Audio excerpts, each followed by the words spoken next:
Bismillahirrahmanirrahim. Alhamdulillah, bersyukur kehadirat Allah Subhanahu wa taala atas karunia yang telah diberikan kepada kita semua ini di Jumat Berkah ini berupa nikmat sehat, nikmat lisan maupun iman. Sholawat dan salam semoga tercurah kepada junjungan kita Nabi Muhammad Sallallahu Alaihi Wasallam beserta keluarganya, para sahabatnya dan seluruh pengikutnya. Yang terhormat Bapak Prasola SDN 2 Sokalila, yang terhormat Bapak Ibu yang telah hadir. Sebelumnya saya mengucapkan terima kasih kepada Bapak Ibu, kepala sekolah, rekan-rekan guru yang telah meluangkan waktunya untuk turut serta dan mendukung pelaksanaan aksi nyata diseminasi budaya positif. Ini merupakan salah satu tugas kewajiban saya dalam mengikuti program guru penggerak angkatan 11 untuk melakukan aksi nyata diseminasi budaya positif dan dilimpahkan kepada guru dan guru di SDN 2 Sokalila. Hari ini ya Bu, kita akan berdiskusi mengenai budaya-budaya positif apa saja yang akan kita terapkan di sekolah kita tercinta. Nah, di sekolah kita tercinta kita akan membahas bagaimana sih penyelesaian masalah dengan anak dan bagaimana penerapan disiplin positif pada anak. Sebelum kita memulai acara diskusi ini, kita ada explaining dulu ya Bapak Ibu.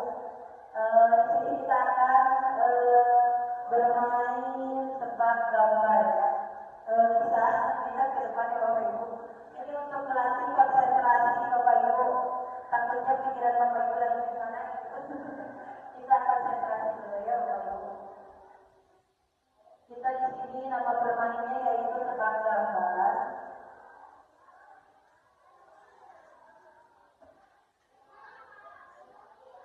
Kita amati ada di gambar yang sudah siap Bapak Ibu? Ya. Nah, coba ini gambar ini apa? Lalat coba ingat tahu artinya tidak bisa mati Bapak Ibu. Jadi saya oh iya, jawabannya yaitu jawabannya tadi iya, jawabannya tadi lalat. Tepuk tangan. Yang selanjutnya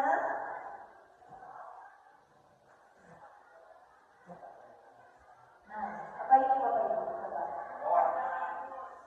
Benar. Jawabannya udang rebus.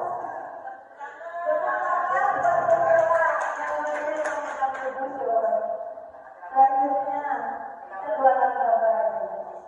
Nah, ini apa? Sudah berarti konsentrasi yang membaik. Tenaga listrik. Ya, jawabannya tenaga listrik. Satu lagi obat ya.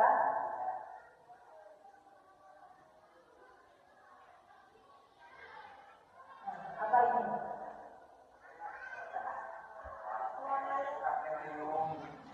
Apa itu? Tadi ibu tuang air itu tuang air Bapak Ibu. Tepuk tangan kasih konsentrasi ya. Alhamdulillah, terima kasih Bapak Ibu partisipasinya. Lanjut ya Bapak Ibu. Kita di sini akan membahas mengenai budaya positif. Nah, seorang guru yang baik harus memiliki kemampuan dalam mewujudkan budaya positif di sekolah. Budaya positif tersebut dapat dijalankan dalam menerapkan konsep-konsep seperti ini ya Bapak Ibu. Yang pertama untuk menerapkan budaya positif yaitu disiplin positif, motivasi perilaku manusia, keyakinan sekolah atau kelas, kebutuhan dasar manusia, posisi kontrol restitusi dan segitiga restitusi. Bapak Ibu, ini 6 konsep-konsep dalam menerapkan budaya positif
tanggung jawab, dan masih banyak lagi.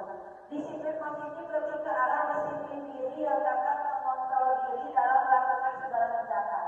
Jadi anak mempunyai kontrol diri dalam melakukan tindakan, mau itu tindakan yang salah atau tindakan yang benar.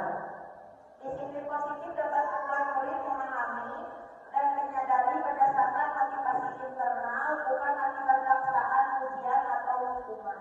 Jadi disiplin positif itu keluar dari dalam diri anak itu sendiri, bukan disiplin dari pihak luar. Semuanya ini anak masuk ke sekolah karena kemauan anak itu sendiri, bukan anak itu hanya ingin belajar dari orang tua, atau tidak ingin mendapat hukuman dari guru, atau ingin mendapatkan ujian dari kedua orang tua. Itu bukan disebut disiplin positif. Tapi disiplin positif itu bahwa anak menyadari bahwa sekolah itu penting bagi dirinya. Jadi anak itu berangkat ke sekolahnya sadar akan sekolah itu penting, bukan dorongan dari luar. Seperti itu disiplin positif. Nah, di sini ada tentang karakter dalam pokok belajar Pancasila. Kita sebagai guru sudah menerapkan berbagai kurikulum Merdeka Belajar ya Bapak Ibu. Di sini kita sudah ada tentang karakter nilai-nilai kebajikan sesuai dengan profil pelajar Pancasila. Yang pertama, beriman bertakwa kepada Tuhan Yang Maha Esa dan berakhlak mulia, mandiri, bernalar kritis, kreatif, bergotong royong, dan berkegiatan global. Ini merupakan nilai-nilai kebajikan yang sesuai dengan kurikulum yang kita terapkan di sekolah. Nah, selanjutnya yaitu motivasi perilaku manusia. Bapak Ibu, apa sih itu motivasi? Coba, Bapak Ibu ada yang tahu, kita berbagi pendapat saja. Apa sih Bapak Ibu itu motivasi? Pendekatan, memberikan semangat, benar. Dorongan, ya, ada lagi Bapak Ibu. Dengan sekali yang pendapatnya memberikan dorongan, pendekatan, dan semangat. Di sini ada 3 motivasi perilaku manusia, Bapak Ibu ya. Kita saling belajar aja ya Bapak Ibu.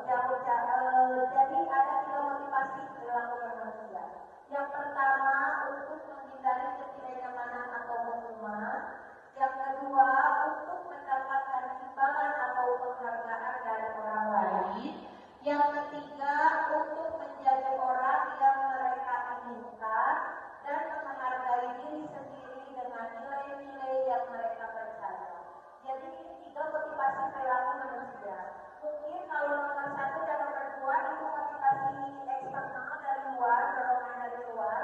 Kalau yang ketiga yaitu motivasi yang dari dalam diri anak itu tersebut ya. Dan jadi ada 2. Jadi termasuk motivasi internal dan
manusia.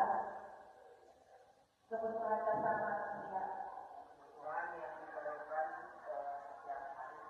Ya, kebutuhan yang diperlukan setiap hari, setiap waktu, setiap detik bisa Bapak Ibu. Kebutuhan dasar manusia itu kita bukan hanya makanan atau apa seperti ini ya Bapak Ibu ya. Ini kebutuhan adalah kebutuhan dasar manusia. Yang pertama yaitu bertahan hidup, yang kedua kasih sayang, yang ketiga penguasaan, yang keempat kesenangan, dan yang terakhir kebebasan. Jadi Bapak Ibu, kita sebagai manusia membutuhkan 5 dasar kebutuhan. Pertama itu contohnya kita butuh makan, butuh pakaian yang kita pakai. Yang kedua yaitu kasih sayang. Kita butuh kasih sayang ya Bapak Ibu ya. Kita jika tidak butuh kasih sayang akan kurang perhatian ya Bapak. Kita butuh kasih sayang dari orang tua, anak butuh kasih sayang dari guru. Kita sebagai guru juga masih butuh kasih sayang ya Bapak. Yang ketiga yaitu kebebasan. Kita butuh ke Bapak Ibu kebebasan. Butuh ya. Kita butuh kebebasan, tetapi ada pada batasan-batasannya sesuai dengan norma. Yang keempat yaitu kesenangan. Kita butuh kesenangan Bapak Ibu ya. Kita butuh kesenangan rekreasi dengan keluarga, berkumpul dengan keluarga. Itu termasuk kita butuh hal seperti itu.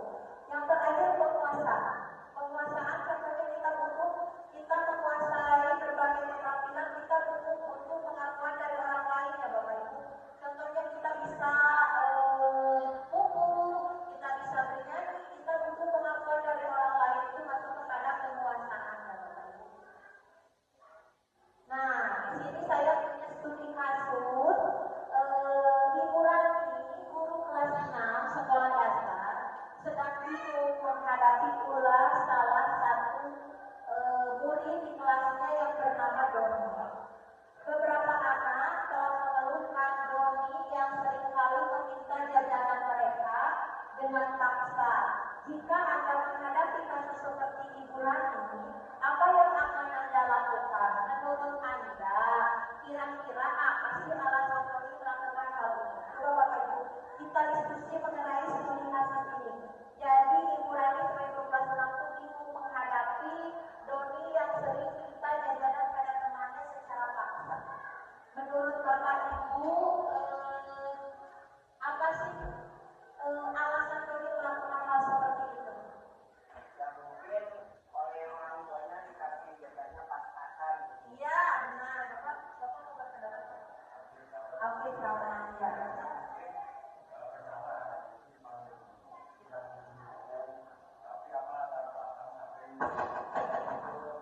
Membalap temannya. Berapa sudah ditemukan alasannya atau alasannya seperti yang dikatakan oleh Pak Budi. Jadi karena mungkin orang tuanya kurang mengajarnya, sehingga dia mencari tambahan uang termasuk membalap teman-temannya. Nah, kalau sudah demikian diberi pengertian anak tersebut kalau perbuatan tersebut akan kurang baik, apalagi kalau hubungan dengan agama itu terbatas ya pemaksaan, memaksa orang lain. Nah setelah itu ya kita sebagai guru apabila misalkan orang tuanya kebetulan sosial ekonominya kurang, bisa dibantu, bisa membantu kita apabila ada lowongan dengan teman sejawat untuk menolongi jangan sampai terjadi lagi kasus seperti dilakukan Doni terhadap teman-teman. Itu mungkin atau dari teman-teman ada yang bisa menambahkan.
gurunya dan gurunya memberitahu orang tuanya, sehingga orang tuanya jadi memperhatikan dia, maka kebutuhan dasar yang sedang dipenuhi Doni, kebutuhan akan kasih sayang dan rasa diterima.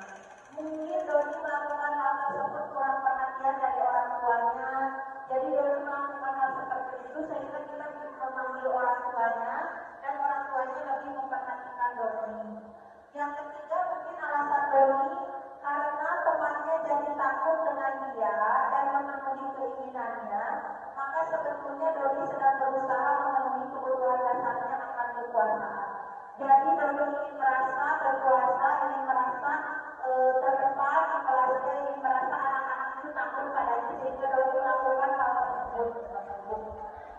Nah, ketika seorang murid melakukan suatu perbuatan yang bertentangan dengan nilai-nilai kebajikan atau melanggar peraturan, hal itu sebenarnya dikarenakan karena mereka gagal memenuhi kebutuhan dasar mereka. Kita pada saat anak melakukan kesalahan, kita jangan langsung menjadi anak, ya Bu. Kita ajak dulu anak untuk berdiskusi, kita cari dulu latar belakang anak, apakah anak mengapa anak melakukan hal yang demikian. Nah, stretching dulu ya Bapak Ibu supaya tidak jenuh, tidak ngantuk ya Bapak. Bentar, saya nyalain dulu.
Ya Bapak Ibu, selanjutnya yaitu posisi kontrol restitusi. Bapak Ibu sering dengar nggak posisi kontrol restitusi? Ini juga hal baru bagi saya ya Bapak Ibu, posisi kontrol restitusi ini. Posisi kontrol restitusi ini ya Bapak Ibu ya. Ada 5 posisi kontrol restitusi Bapak Ibu. Yang pertama pembunuh, yang kedua pembuat merasa bersalah, yang ketiga teman, yang keempat pemantau, yang kelima manajer. Melihat ya Bapak Ibu ya, ini 5 posisi kontrol kita sebagai guru dalam menghadapi anak-anak yang melakukan tindakan yang tidak sesuai dengan nilai-nilai kebajikan ya Bapak Ibu. Yang pertama, jika posisi kontrol kita sebagai penghukum, menghardik, menunjuk-nunjuk, menyakiti dan menyindir, guru berkata, kalau kamu tidak melakukannya, awas ya, rasakan. Hasilnya akan memberontak, menyalahkan orang lain dan berbohong. Nah, murid meletakkan guru di luar dunia berkualitas. Biarkan saya nanti juga karang-karang lagi mengulang kesalahan yang sama. Jika kita posisi kontrol kita kepada anak sebagai penghukum ya. Yang kedua yaitu membuat orang merasa bersalah. Guru berbuat bersama. Kamu seharusnya, kamu sudah tahu, ibu lelah sekali mengatakannya. Ibu stres, menyembunyikan, anak akan menyembunyikan dan menyangkal kebohongan. Murid meletakkan guru di dalam dunia berkualitas. Maafkan saya merasa rendah diri. Jika kita menempatkan sebagai posisi kontrol membuat anak merasa bersalah, anak akan mengakui kesalahannya, tetapi anak akan merasa dikucilkan, anak akan merasa terpojok, dan anak akan melakukan lagi hal tersebut, tetapi selanjutnya akan berbohong pada kita. Yang selanjutnya, jika kita menempatkan diri kita sebagai teman pada anak,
Jadi anak melakukan sesuatu atau menyelesaikan masalahnya itu tergantung pada takut dihukum atau karena ingin mendapat penghargaan dari guru, bukan dari dalam dirinya sendiri. Nah, yang terakhir yang tepat ya Bapak Ibu, kita harus memposisikan diri kita ketika menghadapi anak yang mengalami masalah, yaitu mengajukan pertanyaan-pertanyaan apa yang kita yakini, apa yang bisa mengerjakan untuk memperbaiki masalah ini, menguatkan pribadi, murid, meletakkan dirinya sebagai individu yang positif dalam dunia berkualitas.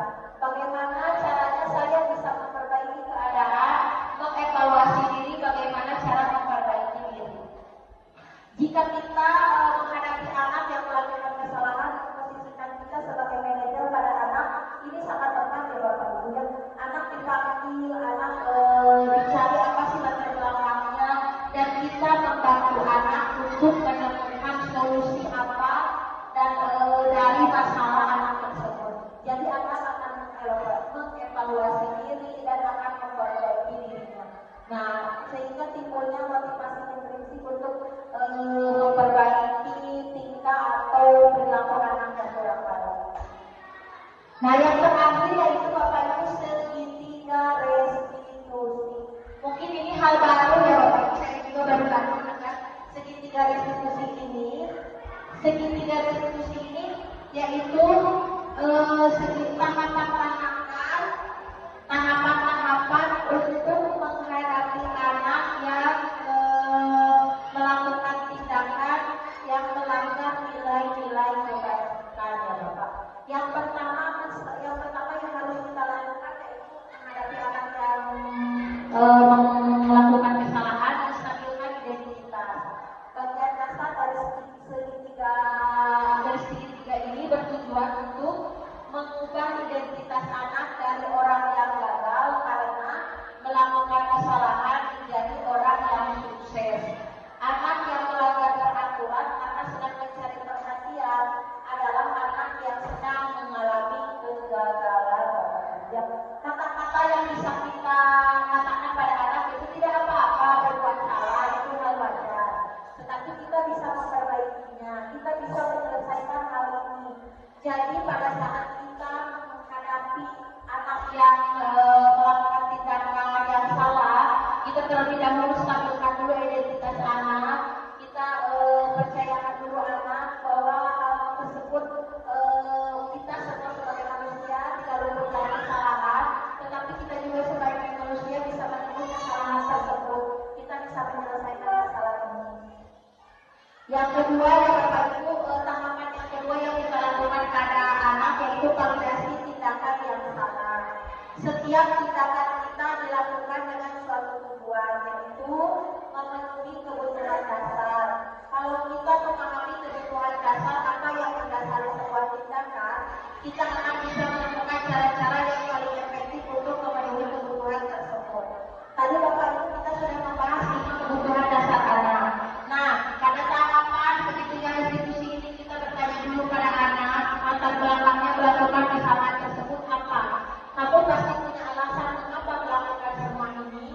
Tadi pada kasus ada studi kasus Doni, Ibu Rani, mungkin Doni kurang perhatian dari orang tuanya, kurangnya uang jajan dari orang tuanya, dan ini menjadi penguasa di kelas. Kita jangan dulu menghardik anak atau memarahi anak, kita harus tahu dulu latar belakang apa sih yang mendasari anak melakukan hal tersebut. Yang terakhir yaitu tahapan yang terakhir menanyakan keyakinan. Menanyakan keyakinan dilakukan dengan memberi pertanyaan-pertanyaan bermakna kepada murid atau anak untuk memunculkan motivasi secara intrinsik sehingga mampu mengaitkan keyakinannya dengan tindakan yang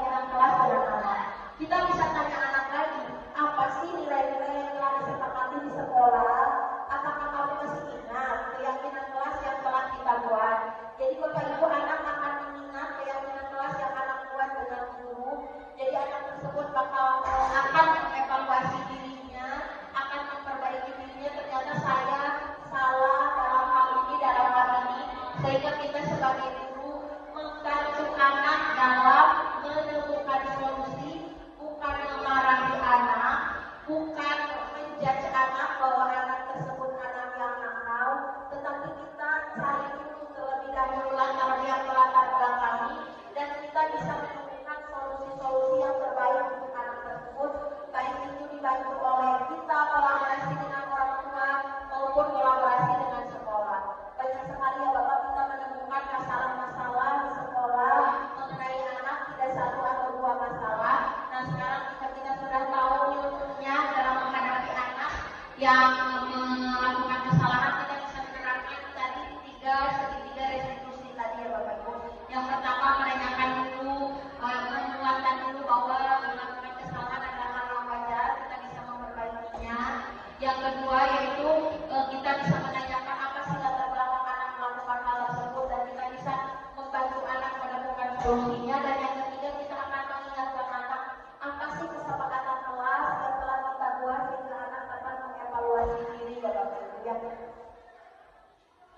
Nah tadi kita sudah membahas 6 budaya positif yang insya Allah kita akan terapkan ke depannya di sekolah kita ya Bapak Ibu ya. Yang pertama disiplin positif, yang kedua motivasi perilaku manusia, yang ketiga keyakinan sekolah atau kelas, yang keempat kebutuhan dasar manusia, yang kelima posisi kontrol restitusi, yang keenam segitiga restitusi Bapak Ibu ya.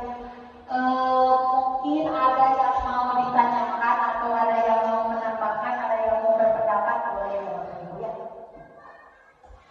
Boleh Bapak, ada yang mau ditambahkan atau mau bertanya, kita sharing sama-sama, kita diskusi sama-sama mengenai budaya positif di sekolah.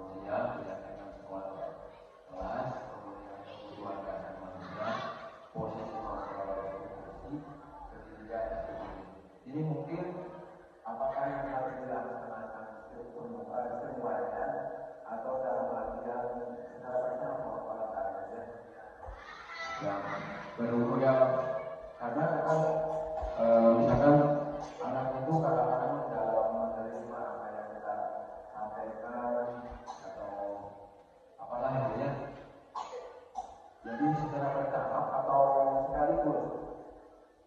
Terima kasih. Terima kasih Bapak pertanyaannya. Saya jawab ya Bapak Ibu, kan saya maksud menggurui ya Bapak. Mungkin apakah ke-6 ini harus kita terapkan di sekolah? Mungkin yang pertama yang harus kita lakukan ya Bapak Ibu ya, membuat keyakinan sekolah, keyakinan kelas dulu di kelas itu mungkin yang harus kita buat ya Bapak Ibu. Membuat keyakinan kelas bersama-sama dengan anak. Setelah itu kita berdiskusi apa yang anak mau dan apa yang kita mau, kita runingkan, kita rumuskan mana yang tepat yang sebagai keyakinan kelas. Setelah itu kita bisa tanya ke kelas sehingga anak setiap anak beraktivitas di kelas, anak bisa membaca bahwa itulah keyakinan kelas atau kesepakatan kelas yang telah dibuat dengan guru ya Bapak. Itu mungkin hal yang pertama yang harus kita lakukan. Mungkin kalau yang lainnya Bapak Ibu penerapan atau bukan penerapan tetapi pendukungnya Bapak Ibu ya. Contohnya jika kita menemukan di kelas atau di sekolah menemukan anak yang mengalami masalah atau melakukan kesalahan. Nah kita bisa melakukan dengan segitiga restitusi tadi Bapak, segitiga restitusi tadi. Nah kita menerapkan segitiga restitusi dengan posisi kontrol kita sebagai guru mau seperti apa, mau dari sebagai pembuku, sebagai anak dasar salah, sebagai pemantau, sebagai teman, dan sebagai manajer. Nah mungkin ini bukan penerapan tetapi hal yang mendukung kita dalam menerapkan disiplin positif pada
Yang namanya apakah menunggu kasus dulu atau penangkapan dulu tidak menunggu.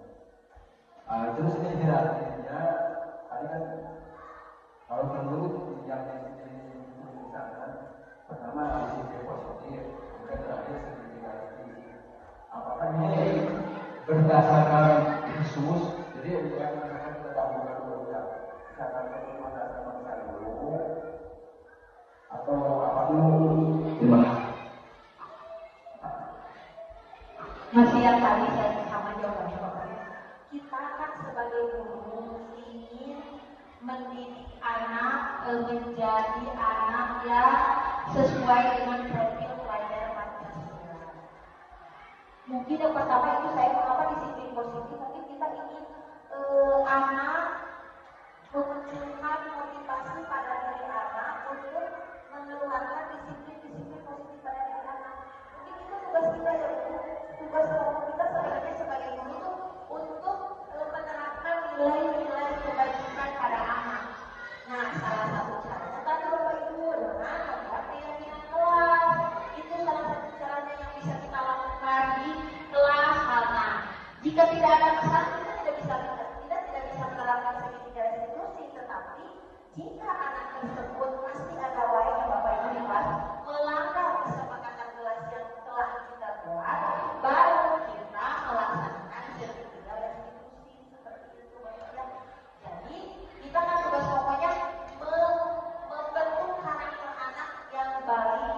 Nah itu mungkin Bapak Ibu nanti penyelesaian masalahnya bisa dimulai dengan ini Bapak Ibu dengan segitiga restitusi sesuai dengan kebutuhan dasar manusia. Kita menempatkan posisi kontrol seperti apa. Nah jadi yang pertama mungkin kita membuat keyakinan kelas dulu untuk membentuk karakter yang baik pada diri anak itu.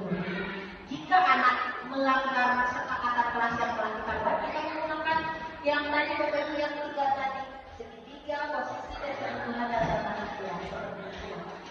Ada saya merupakan penjelasannya. Jadi yang kami ini barangkali disampaikan waktu MPR barangkali. Jadi selama 1 minggu itu begitu masuk sekolah kita langsung kita menyampaikan materi. Tapi kita harus sampaikan dulu hal-hal yang lain supaya nanti untuk istilahnya apa mengantisipasi hal-hal terjadi seperti kasus ini. Artinya disampaikan ini pada masyarakat PKS nanti setidaknya meminiasi kejadian-kejadian yang mungkin terjadi di sekolah kita. Jadi pada nanti misalnya. Ya, terima kasih Bapak, terima kasih banyak atas tamparannya, atas catatannya, masukannya. Jadi kita tidak ngalir ngidul menghadapi anaknya, tidak ngalir ngidul ya Bapak. Jadi sudah ada poin-poinnya, sudah ada tahapan-tahapannya. Jika tidak awalnya saya ya Bapak itu sebelum mengenal ilmu ini, kadang kita merasa menyalahkan anak. Saya bangun, tahu ya Bapak mengerti, karena kita seperti itu ya Bapak. Padahal kita kalau sudah tahu ilmunya, jadi menghadapi anak harus seperti ini. Jika kita tahu ilmunya, posisi kontrol kita harus seperti apa, kebutuhan dasar anak harus seperti apa, kita akan sesuai sistematis. Tidak ngalir itu menghadapi anak yang melanggar kesepakatan kelas, itu melanggar atau melakukan tindakan yang di luar kesepakatan kelas kita. Mungkin terakhir jika kita sudah melakukan semua ini, tetapi anak masih melakukan perasaan yang sama, nah kita bisa melibatkan orang tua. Kita bisa berkolaborasi dengan orang tua untuk membantu kita dalam membimbing anak di kelas. Jika kita sudah menerapkan ke tahapan-tahapan dalam penyelesaian masalah ini, tahapan-tahapan dalam mewujudkan budaya positif di kelas, di sekolah atau di kelas. Hal terakhir, jika hal ini sudah dilakukan tetapi masih anak tersebut tidak berubah, kita bisa memanggil orang tuanya untuk berkolaborasi dengan orang tua. Bagaimana sih solusi terbaik untuk anak seperti itu ya Bapak Ibu? Jika kita sudah tahu ilmunya, kita tidak akan ngalir ngidul memecahkan suatu masalah pada anak, kita akan mendapatkan solusi terbaik untuk anak, karena kita sebagai guru hanya dapat menuntun anak. Kita tidak bisa memaksakan anak untuk terus ngomong sama kita tidak bisa memaksakan anak untuk terus belajar sesuai dengan yang kita inginkan, tetapi kita hanya menuntun anak ke membentuk karakter yang terbaik sesuai dengan kodrat alam dan kodrat zaman untuk mendapatkan kebahagiaan yang setinggi-tingginya. Ya, kemarin kita sudah membahaskan mimpi-mimpi kita sebagai ibu. Ini bisa masih berhubungan dengan ini, Bapak Ibu. Bapak Ibu gimana? Sudah dimengerti mungkin ya Bapak Ibu ilmunya ada kita dapat ilmu mungkin kita masih mengawal-awal seperti apa, nanti mungkin kita sedikit-sedikit bisa menerapkan ilmu ini untuk anak, membuat anak membuat kita menjadi guru yang lebih baik, membuat anak menjadi anak yang soleh dan soleha, membuat anak yang membentuk karakter yang baik pada anak. Seperti itu ya Bapak Ibu. Terima kasih Bapak Ibu atas partisipasinya hari ini, atas pendapatnya, atas masukannya pada saya. Mudah-mudahan ilmu yang saya berikan, ilmu yang kita diskusikan dapat bermanfaat bagi kita, dapat membuat bekal kita kelak di akhirat, Bapak Ibu ya. Saya sama-sama belajar, sama-sama masih belajar. Saya juga bisa menerapkan seperti ini secara maksimal. Saya tes dengan guru sama-sama belajar, sama-sama saling kolaborasi untuk membentuk karakter anak, untuk membuat sekolah kita menjadi sekolah yang baik, bukan baik di kecamatan atau apa, jadi yang terbaik menurut kita sesuai dengan nilai-nilai kebaikan. Assalamualaikum warahmatullahi wabarakatuh. Wabillahi taufiq wal hidayah.